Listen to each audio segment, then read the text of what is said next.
Hace 2 semanas iniciamos ya la serie basada en Primera de Juan, señales que indican que conoces a Dios, ¿verdad? Y la primera señal que tratamos fue la que la encontramos en Primera de Juan capítulo 3, versículo 2. Y en esto sabemos que hemos llegado a conocerle. ¿En qué? Si guardamos sus mandamientos. Vimos el versículo 4 que dice, el que dice, yo he llegado a conocerle y no guarda sus mandamientos, es un mentiroso y la verdad no está en él. En esa primera prédica llegamos a la conclusión de que conocer a Dios implica obedecer sus mandamientos. Obedecerlo no de manera obligatoria, no con una mala actitud, sino que lo hacemos por amor. Amor que no es iniciativa propia, sino que siempre inicia en Dios, y al obedecer a Dios en amor, sus mandamientos se convierten para nosotros en un deleite, no en una carga. La semana pasada vimos la segunda señal que se encuentra en Primera de Juan 2, 15 al 17. No améis al mundo, ni las cosas que están en el mundo. Si alguno ama al mundo, dice el versículo, el amor del Padre no está en él. Tratamos de explicar lo que quiere decir el mundo y llegamos a la conclusión de que si una persona realmente conoce a Dios, entonces debe hacer la voluntad de Dios. Y es la voluntad de Dios que tú y yo no amemos al mundo. Y cuando hablamos de mundo nos referimos al sistema pecaminoso que impera en estos días. El día de hoy vamos a estar viendo una tercera marca distintiva que indica si una persona realmente conoce a Dios o si no le conoce. Así que le voy a invitar a que abra su Biblia conmigo en Primera de Juan, capítulo 3, y vamos a estar leyendo desde el versículo 4. Dice, todo el que practica el pecado, practica también la infracción de la ley, pues el pecado es infracción de la ley. Y vosotros sabéis que Él se manifestó a fin de quitar los pecados, y en Él no hay pecado. Dice el versículo 6, todo el que permanece en Él no peca. Todo el que peca ni le ha visto ni le ha conocido. Hijos míos, que nadie os engañe. El que practica la justicia es justo. Ahora, así como Él es justo, dice el versículo. El 8 dice, el que practica el pecado es del diablo, porque el diablo ha pecado desde el principio. El Hijo de Dios se manifestó con este propósito. ¿Cuál? Para destruir las obras del diablo. Ninguno que es nacido de Dios practica el pecado, porque la simiente de Dios permanece en él y no puede pecar. ¿Por qué? Porque es nacido de Dios. Versículo 10. En esto se reconocen los hijos de Dios y los hijos del diablo. Todo aquel que no practica la justicia no es de Dios, tampoco aquel que no ama a su hermano. Estas palabras son fuertes. Uno la lee y a veces se queda medio atónito, pero es la palabra de Dios. Así que aquí tenemos la tercera señal que queremos tratar. Quien no conoce a Dios, quien conoce a Dios no practica el pecado.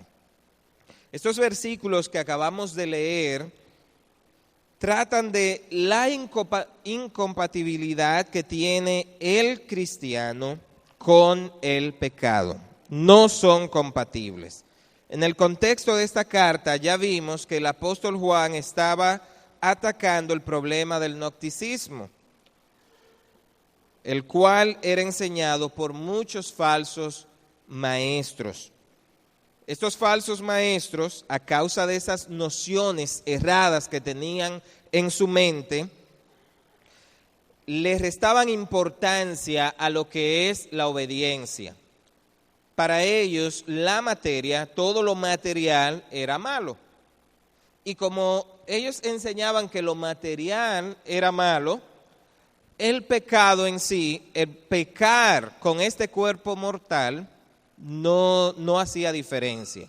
No era un problema para ellos. ¿Por qué? Porque lo que valía era que tu alma se salvara.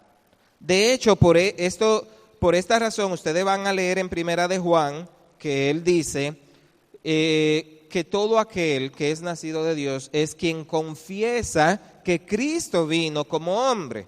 Porque ellos enseñaban que Cristo no pudo haber venido en un cuerpo físico porque la materia era mala y Él era santo.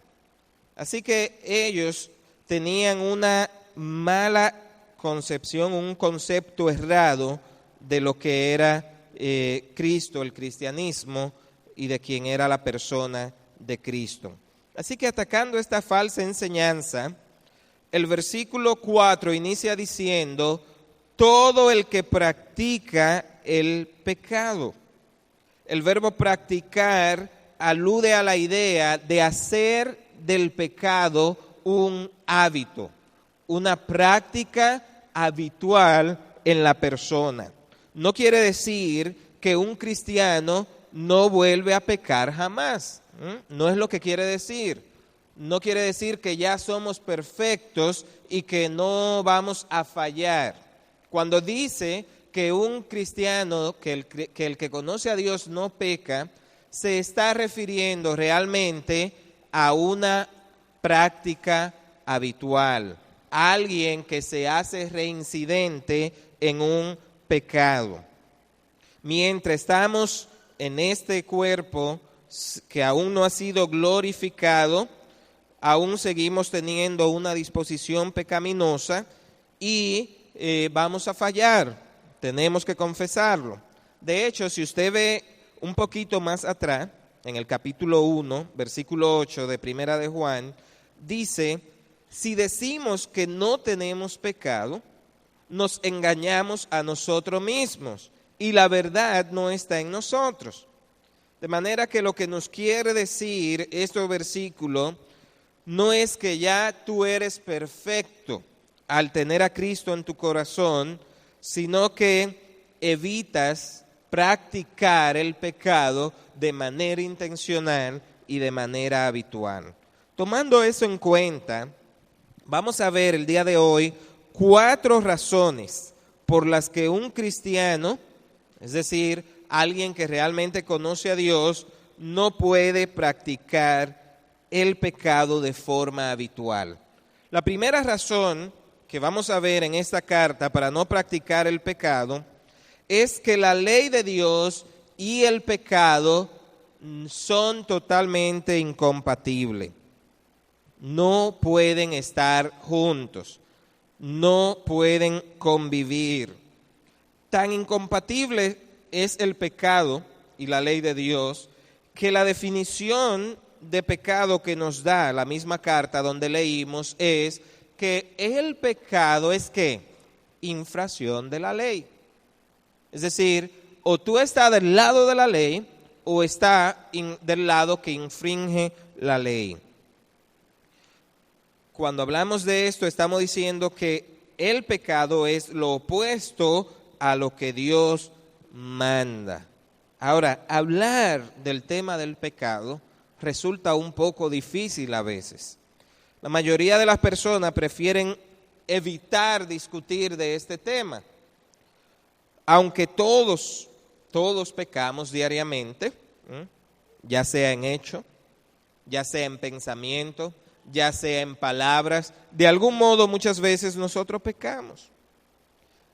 Pero preferimos pensar muchas veces que no es un problema tan grave como el que parece. Algunas personas intentan manejar el pecado suavizando la definición. Es decir, bueno, realmente no es que yo haya hecho algo tan grave, dicen algunos. Bueno, ese error lo comete cualquiera. Tratan de suavizar lo que es el pecado. Yo todavía no he matado a alguien, dicen algunos, como si fuera el único pecado que existe. Otras personas intentan evitar el tema del pecado haciéndolo simple. En vez de hablar de pecado, se refieren a errores o a debilidades o a faltas que tienen y no aceptan la responsabilidad que tienen ante Dios por la falta que han tenido. En vez de esto, lo excusan como si fueran errores meramente humanos que ciertamente no merecen ser juzgados, pero no es lo que el Señor nos enseña.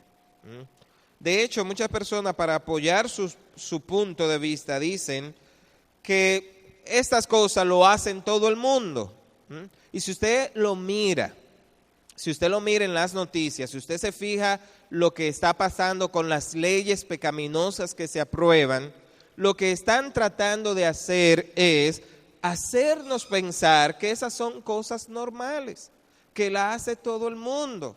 Por esta razón ustedes ven que muchos pastores incluso y muchas personas que dicen ser cristianas han empezado a abrazar la idea del amor y de que ven que tú eres hijo de Dios a pesar de lo que hace. No le están dando importancia a lo que es el pecado. Han suavizado el pecado. Pero lo que está definiendo en esta carta es que el pecado es infracción de la ley. Cuando hablamos de pecado, es una persona que no tiene ley, que no cumple la ley de Dios. No es solo una debilidad humana, es una violación a la ley de Dios. La Biblia enseña que Dios es santo en su carácter. Así que, como Él es santo, ha establecido normas de santidad que todos debemos cumplir. Lo que cumple la norma de Dios es justo, lo acabamos de leer. Lo que no cumple la norma de Dios es pecado, porque el pecado es infracción a la ley. El pecado es el rechazo de la voluntad de Dios, es vivir a espaldas de Dios, es la disposición mental que lleva al ser humano a hacer su propia voluntad y no la voluntad de Dios. Quien conoce a Dios busca diligentemente hacer la voluntad del Señor. Busca deleitarse en la ley de Dios. Busca vivir de acuerdo a los preceptos de Dios. No busca huir, no busca darle la espalda a esos preceptos. Yo le voy a invitar al Salmo 119 a que veamos lo que significa la ley de Dios para un verdadero creyente. Para quien no tiene a Cristo, puede parecer algo difícil, puede parecer algo imposible, pero para quien conoce a Dios, la ley de Dios se convierte en un deleite. Vamos a ver algunos versículos del Salmo 119, leemos desde el primero. Cuán bienaventurados son los de camino perfecto, los que andan en la ley del Señor. La palabra bienaventurado significa feliz, dichoso. Qué dichoso, qué bienaventurado, qué feliz debe ser la persona que anda en la ley del Señor.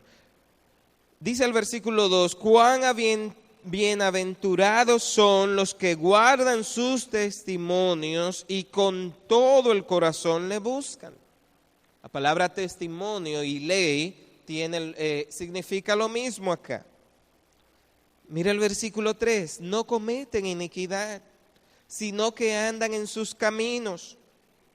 4, tú has ordenado tus preceptos para que los guardemos ¿cómo? Con diligencia. Y entonces dice el salmista, ojalá mis caminos sean afirmados. ¿Para qué? Para guardar tus estatutos. Mire lo que dice el versículo 7 y 8. Con rectitud de corazón te daré gracias. ¿Cuándo? Al aprender tus justos juicios, al aprender tu ley, te daré gracia. Lo que va a haber es un corazón rebosando de alegría. Vaya unos versículos más adelante conmigo, en el 32. Dice, por el camino de tus mandamientos correré, porque tú ensancharás mi corazón. 33. Enséñame, oh Señor, el camino de tus estatutos y lo guardaré hasta el fin. Dame entendimiento para que guarde tu ley y la cumpla de todo corazón. Y termina el 35 diciendo, hazme andar por la senda de tus mandamientos. ¿Por qué? Porque en ella me deleito. Una persona que no conoce a Dios jamás será capaz de deleitarse en los mandamientos de Dios. Pero una persona que conoce a Dios, que sabe que la ley de Dios es pura, que la ley de Dios nos lleva a la vida, entonces es una persona que se va a deleitar en el camino de Dios, en sus preceptos. El pueblo de Israel es un ejemplo para nosotros de lo que es tener la ley de Dios, haber oído la ley de Dios, decir conocer la ley de Dios, pero no andar como Dios quería que ellos andaban. Cuando pienso en la historia de Israel, personas que pudieron escuchar la voz de Dios audiblemente, personas que tuvieron los profetas de Dios para advertirles, pero aún así constantemente practicaban el pecado. Mire en 1 Corintios capítulo 10, ahí se nos da una historia de lo que es este pueblo que decía conocer a Dios, pero que por sus hábitos pecaminosos vino el juicio de Dios a ellos, porque aunque decían conocerle, no guardaban la ley de Dios, infringían la ley de Dios constantemente. Si usted lee conmigo desde el versículo 1, 1 Corintios 10, porque no quiero que ignoréis, hermanos, que nuestros padres todos estuvieron bajo la nube y todos pasaron por el mar. Y en Moisés todos fueron bautizados en la nube y en el mar.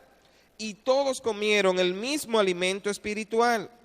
Y todos bebieron la misma bebida espiritual, porque bebían de una roca espiritual que los seguía. ¿Y quién era la roca? Cristo. Tenían alimento espiritual, tenían bebida espiritual, tenían lo necesario para agradar a Dios. Sin embargo, dice el versículo 5, Dios no se agradó de la mayor parte de ellos. ¿Por qué? ¿Por qué sabemos esto? Bueno, pues quedaron tendidos en el desierto. ¿Para qué sucedió esto? Dice el versículo 6, estas cosas sucedieron como ejemplo para nosotros. Como ejemplo. ¿Cómo así? Usted podrá preguntar, ¿cómo así? Sigamos leyendo para que usted vea. Dice ahí mismo el versículo 6, a fin de que no codiciemos lo malo, como ellos lo codiciaron. 7, no seáis pues idólatras, como fueron algunos de ellos. 8, no forniquemos, como algunos de ellos fornicaron. 9, no provoquemos al Señor, como algunos de ellos lo hicieron. 10, no murmuren, como algunos de ellos murmuraron. Y vuelve y dice el 11, estas cosas le sucedieron como ejemplo, y fueron escritas como enseñanza para nosotros. ¿Qué es lo que nos está diciendo todo esto? No practique el pecado como lo hacía el pueblo de Israel. Vivían violentando la ley de Dios.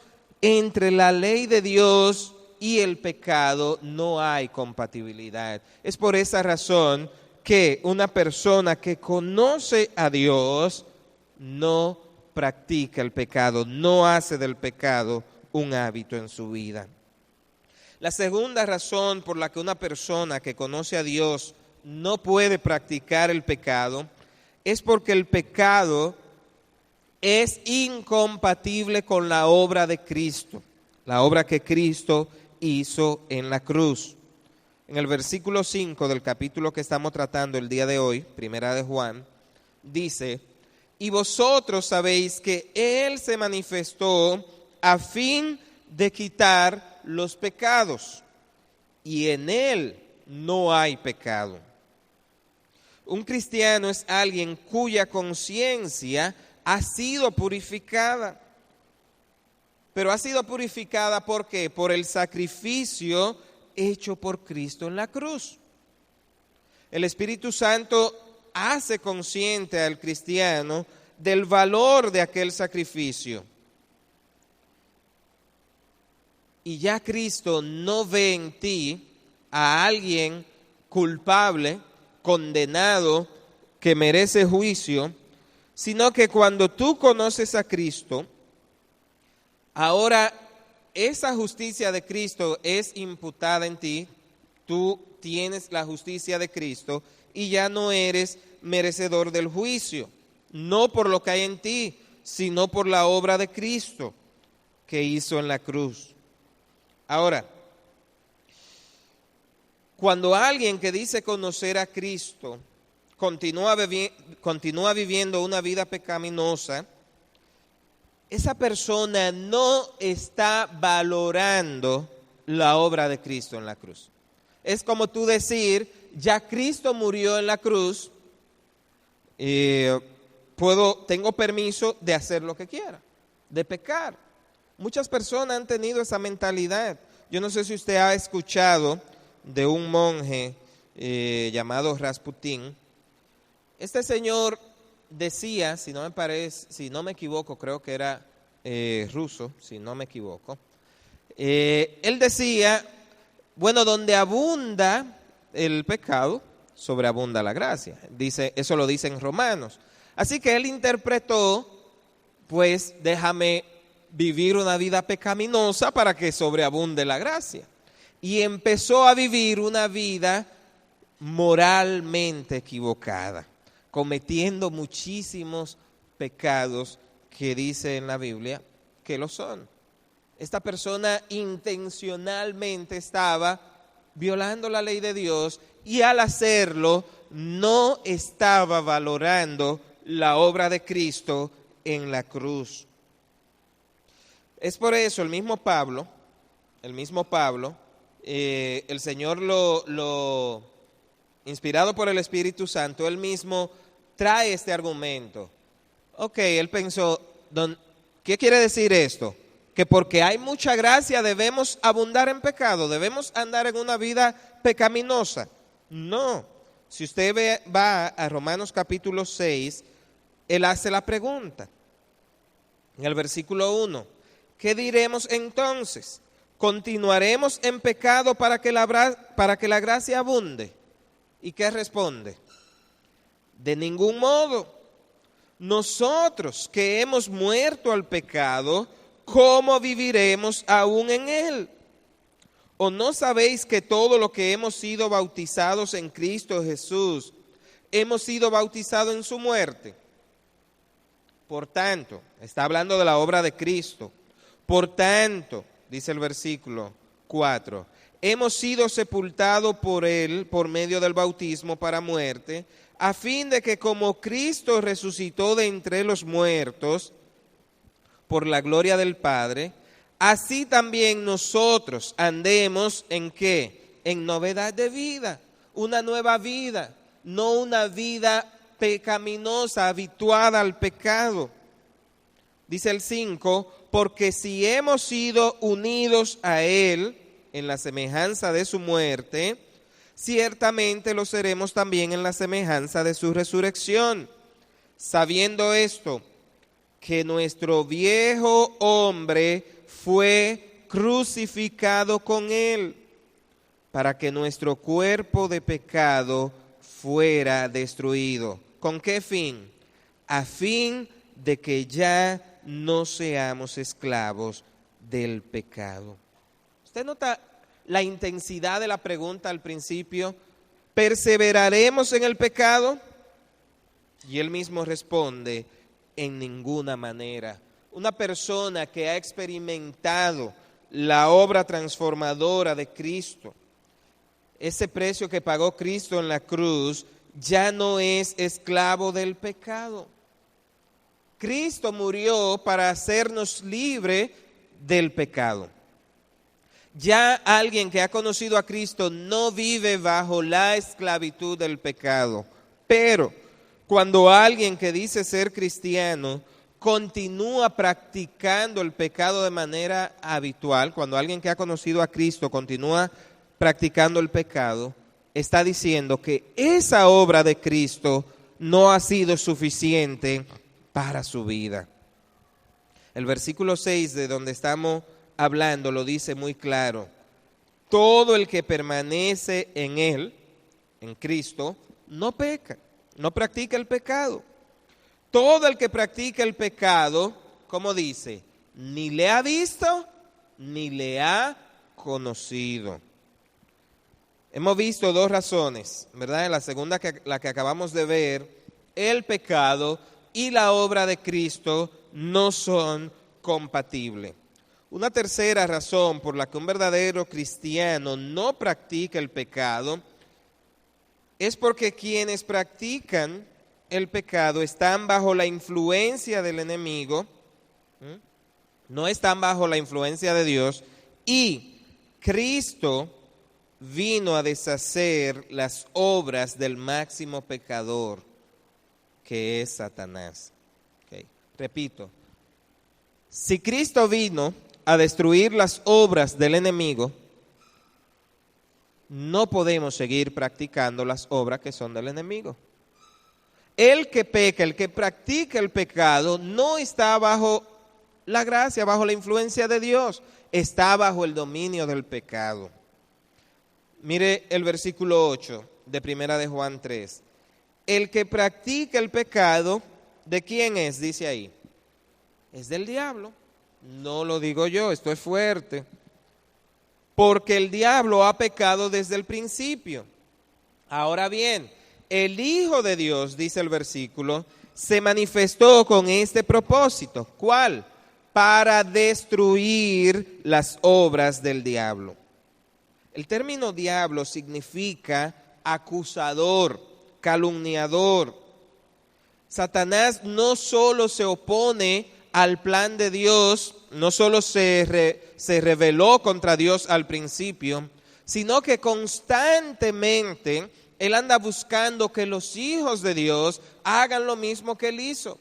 Él quiere que tú y yo nos rebelemos a Dios.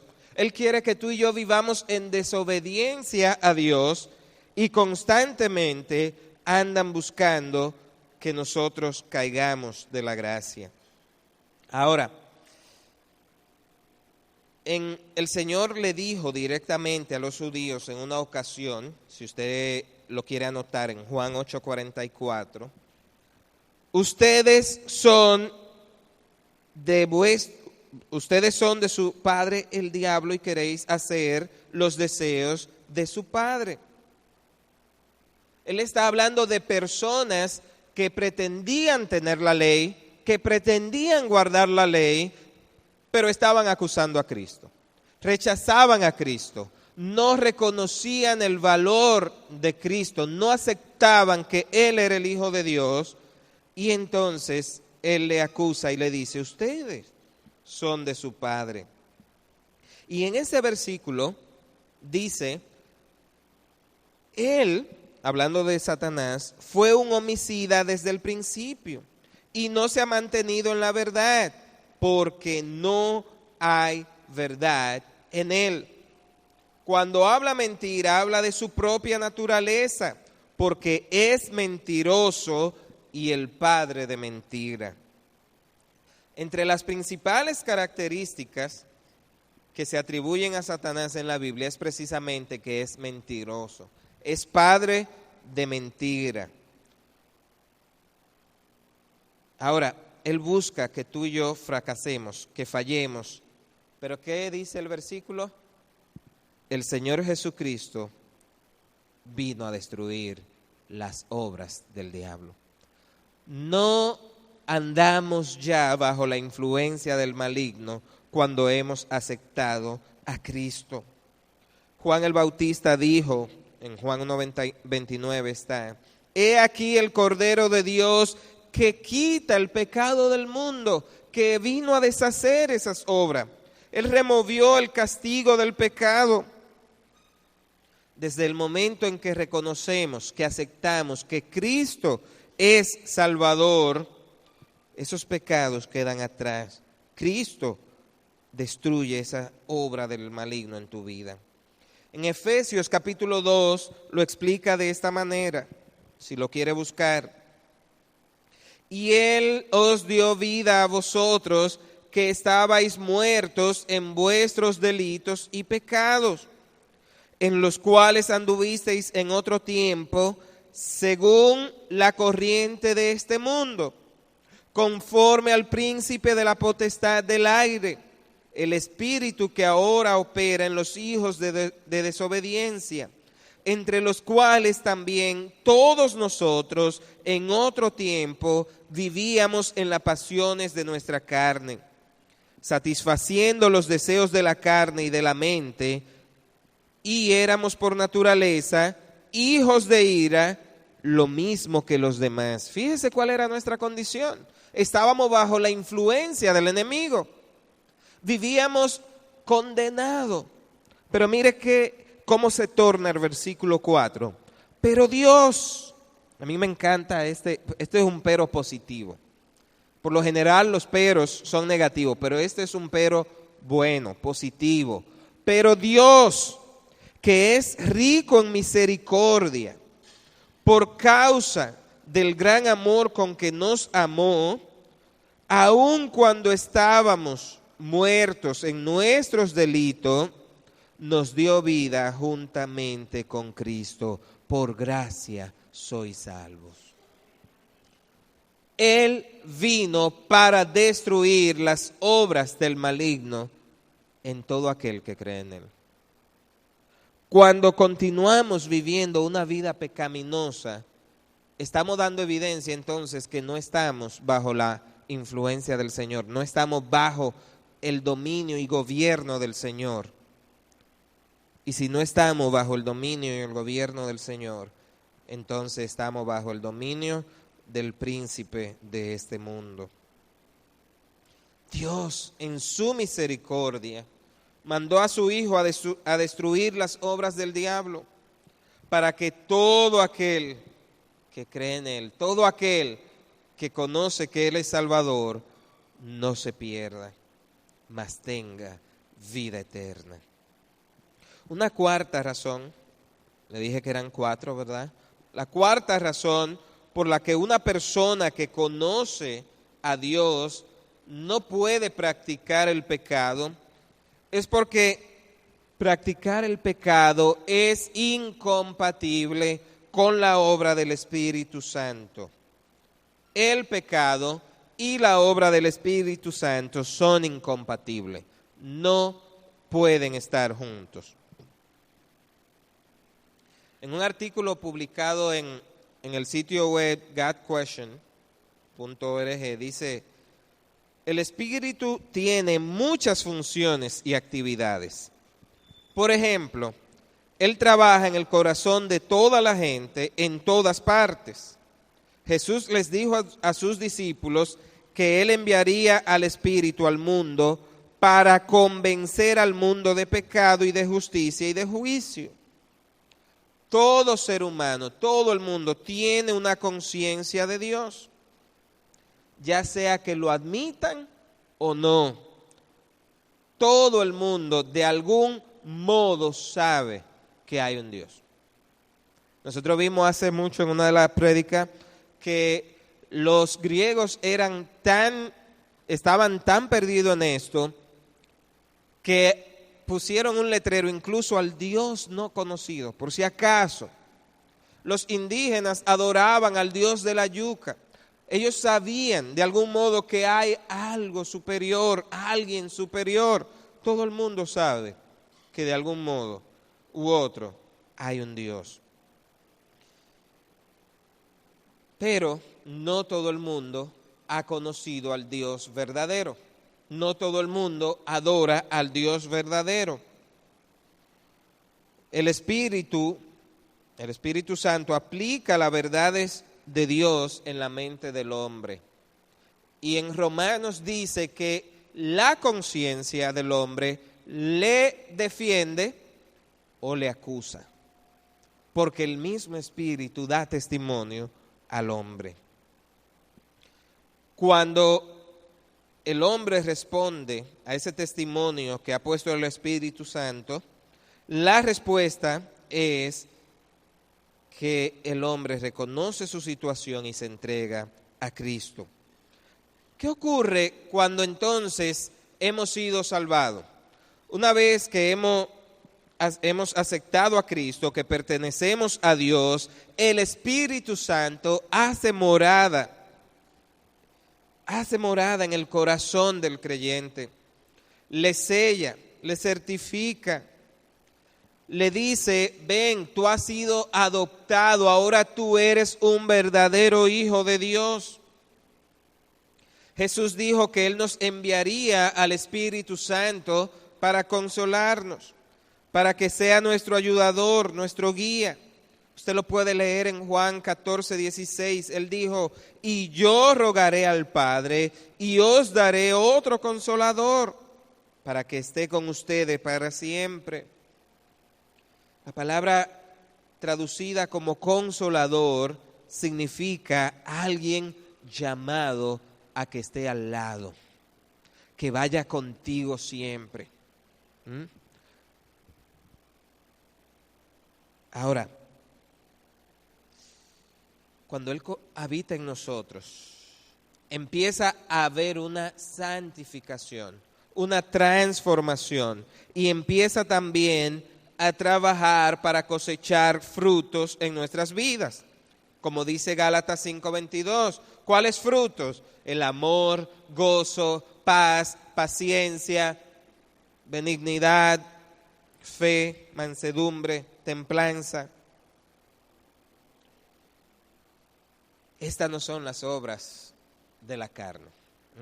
Esto no nace de un corazón que no tiene al Espíritu Santo. Estos frutos simplemente son el resultado del Espíritu Santo habitando en la vida de una persona. Cuando una persona que dice conocer a Dios no evidencia los frutos del Espíritu Santo en su vida, está dando evidencia de que realmente no está valorando la obra de Él, no está viviendo conforme al Espíritu. En Efesios capítulo 4, versículo 30 nos dice que no debemos contristar al Espíritu. Cuando los creyentes no permiten que el Espíritu Santo sea visto en su vida a través de sus acciones, a través del fruto que produce el Espíritu, entonces estamos apagando al Espíritu en nuestras vidas. ¿Cómo contristamos al Espíritu? Viviendo una vida pecaminosa. Podemos contristar al Espíritu al vivir como paganos. Podemos contristar al Espíritu al no oponer resistencia a nuestra naturaleza pecaminosa. Cuando mentimos, cuando vivimos airados, cuando no amamos al prójimo, estamos contristando al Espíritu. Cuando no perdonamos, cuando vivimos una vida llena de amargura. Contristar al Espíritu es actuar de manera pecaminosa, ya sea que lo hagamos de pensamiento, de hechos, con la palabra. Querido hermano, practicar el pecado es incompatible con la obra del Espíritu Santo en nuestra vida. No puede alguien que tiene el Espíritu Santo en su vida vivir una vida pecaminosa. No, el Espíritu Santo produce fruto en la vida del creyente. Así que hasta aquí hemos visto 4 razones por las que un verdadero creyente no puede practicar el pecado. La voy a repasar brevemente. La primera razón es que el pecado es incompatible con la ley de Dios. El cristiano está llamado a obedecer la ley de Dios, pero alguien que no conoce a Dios simplemente no puede obedecerle.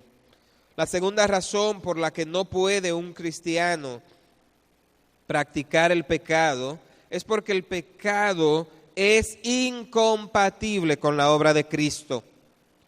Al practicar el pecado no estamos valorando el sacrificio de Cristo para salvarnos. La tercera razón que vimos por la que un cristiano no practica el pecado, no lo hace de manera habitual, es porque quienes practican el pecado están bajo la influencia del enemigo, no han recibido la libertad que Cristo ofrece. Y la cuarta razón que vimos es que practicar el pecado es incompatible con la obra del Espíritu Santo. Como les dije al principio, no significa que un verdadero cristiano no peca. Vivimos en un mundo caído. Nuestra naturaleza en sí está afectada por el pecado y vamos a fallar en algún momento u otro. Lo que hemos estado viendo es que el creyente no practica el pecado de manera habitual. Luego de haber sido justificados y adoptados, pasamos al proceso de santificación. Durante el proceso es posible que fallemos más de lo que quisiéramos, pero, ya lo leímos anteriormente, el mismo Juan nos dice en el capítulo 2, hijitos, estas cosas os escribo para que no pequen. Pero si alguno hubiere pecado, abogado tenemos para con el Padre, a Jesucristo el justo. No tienes que sentirte derrotado o excluido de la gracia de Dios cuando ha pecado. Cristo es Salvador. Él sigue a tu lado. Él es el abogado de todo aquel que le confiesa como Salvador y le defiende de las acusaciones del acusador. Vimos la definición de diablo, es acusador. Vive como un fiscal ahí acusándote, buscando que te condenen. Pero tú tienes un Salvador, tienes un abogado, a Jesucristo. Todo lo que tienes que hacer es acudir a sus pies, rendirte ante Él, obedecer su ley. Si aún tú no has conocido a Cristo, si aún no te has rendido a Cristo, hoy es un buen momento que tú reconozcas que necesitas un Salvador. Que vivir en pecado es vivir violentando la ley de Dios. Pero Dios es rico en misericordia. Y la obra de Cristo también es para ti. Necesitas a alguien que libere tu vida del pecado y te dé una nueva vida. Y solamente alguien lo puede hacer. Cristo Jesús. La obra que Cristo hizo en la cruz es la garantía de que puedes ser libre de una vida pecaminosa. ¿Conoces a Dios? Una buena pregunta, ¿verdad? ¿Conoces a Dios? Hemos visto hasta el día de hoy 3 señales que nos indican si alguien realmente conoce a Dios. Quien conoce a Dios, en primer lugar vimos, guarda sus mandamientos, obedece sus mandamientos. En segundo lugar, quien conoce a Dios no ama a este sistema mundano que gobierna al mundo. Y en tercer lugar, quien conoce a Dios no practica el pecado. Luego de esto, pregúntate si realmente le conoce.